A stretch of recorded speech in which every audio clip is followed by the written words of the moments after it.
అన్న హాయ్ అన్న. హాయ్ అన్న. ఇప్పుడు హైదరాబాద్ సెంట్రల్ యూనివర్సిటీలో అసలు అక్కడ 400 ఎకరాలకు పైగానే అడవి మొత్తం కూడా నీలమట్టం చేయడం గానీ, ఇదంతా కూడా అది లీగల్ గా ల్యాండ్ అంతా కూడా గవర్నమెంట్ అయినప్పటికీ కూడా స్టూడెంట్స్ అందరూ కూడా పోరాటం చేస్తూ చాలా మంది కూడా దానికి అగనెస్ట్ గా మాట్లాడుతున్నారు. సో మీ అభిప్రాయం ఏంటి?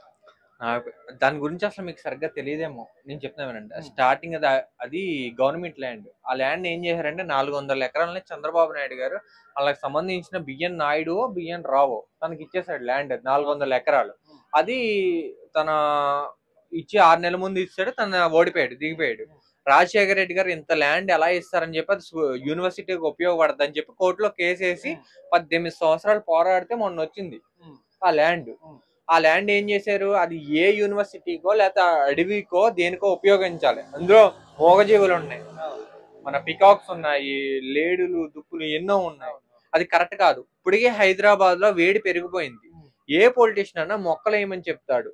ఈ అవును, మొక్కలు తీయటం ఏంటి నాకు అర్థం కావట్లేదు. ఎంత వృక్ష సంపద వేస్ట్ అయిపోతుంది. ఉమ్, కనీసం మీరు వేరే చోట డెవలప్మెంట్ కావాలన్నప్పుడు ఆ ల్యాండ్ వదిలేసి ఉమ్, దాని అన్న చుట్టూరు పార్క్ కింద ఇచ్చి అవి అన్ని ఉన్నాయి కదా, దాని జూ కింద 400 ఎకరాల నోట ఈజీ. అవును. దాన్ని ఏమన్నా ఒక అడవి పరంగా ఏమన్నా చెయ్యాలి తప్ప కాపాడాల్సిన బాధ్యత ఉండాలి కదా. గవర్నమెంట్ ఎలా చేయడం ఏంటని నా అంటే ఒపీనియన్. ఇప్పుడు ఉన్నటువంటి సీఎం రేవంత్ రెడ్డి గారు ఇప్పుడు ఏదైతే ఈ డిఫారెస్టేషన్ చేస్తున్నారో ఆయన ఇంతకుముందు ఒక మాట చెప్పాడు, మన హైదరాబాద్ నగరాన్ని కాపాడుకోవాలి, నేచర్ ని కాపాడుకోవాలని చెప్పిన వ్యక్తి ఇప్పుడు ఆయన్ని నాశనం చేస్తున్నారు. సో దీన్ని ఎట్లా చూడొచ్చు? ఇది కరెక్ట్ కాదండి. ఎవరైనా సరే పాపం స్టూడెంట్ కూడా కొట్టేశారండి. ఉమ్, అది కరెక్ట్ కాదు. లాఠీ చార్జ్ చేయడం ఇది కరెక్ట్ కాదు కదా. ఉమ్, ఎందుకంటే ఇప్పుడు ఒక అడవిని సేవ్ చేయాలని చెప్పి స్టూడెంట్స్ వచ్చారు.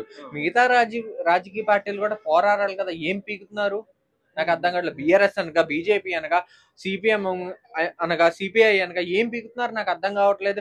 కనీసం మీరు వచ్చి స్టూడెంట్స్ ఎంత కష్టపడుతున్నారో మీరు వచ్చి కష్టపడచ్చు కదా. అక్కడ వచ్చి మీరు కూడా ధర్నాలు చేయడం కానీ, మీకున్న ఇన్ఫ్లుయెన్స్ తో కేసులు ఇచ్చి దాన్ని ఆపొచ్చు కదా, ఉమ్, స్టేలు తీసుకురావచ్చు కదా ఉమ్. అని నా ఒపీనియన్. ఓకే. ఇప్పుడు రేవంత్ రెడ్డి విషయానికి వస్తే ఆయన రాష్ట్రానికి సీఎం ఆయన. సో అలాంటి వ్యక్తి మన రాష్ట్రాన్ని గాని ఇలాంటి పర్యావరణాన్ని కాపాడుకునే ఒక అంటే ఇలాంటి పనులు చేయాలి గాని ఆయన ఈ విధంగా చేస్తే రేపు మన అంటే మన మనుగడ ఏ విధంగా? ఆయనకి ఉండే ఐఏఎస్లు ఉంటారు. కనీసం వాళ్ళన్నా చెప్పాలి కదా. ఒకవేళ ఉమ్, ఎవరో రాంగ్ డైరెక్షన్ ఇచ్చుంటారు. ఇది ఇంత భూమి, ఇప్పుడు అక్కడ ఎకరం 90 కోట్లు ఎంత ఉంది. నేను రియల్ ఎస్టేటే చేస్తాను. అక్కడ ఎకరం 90 ఉమ్, కోట్లు ఉంది. ఉమ్, అప్పుడు అలా మొత్తం ఇచ్చుకుంటా పోతుంటే అది అమ్మేసి ఫ్లాట్లు చేసి అమ్మేస్తానంటున్నారు డెవలప్మెంట్ చేసి.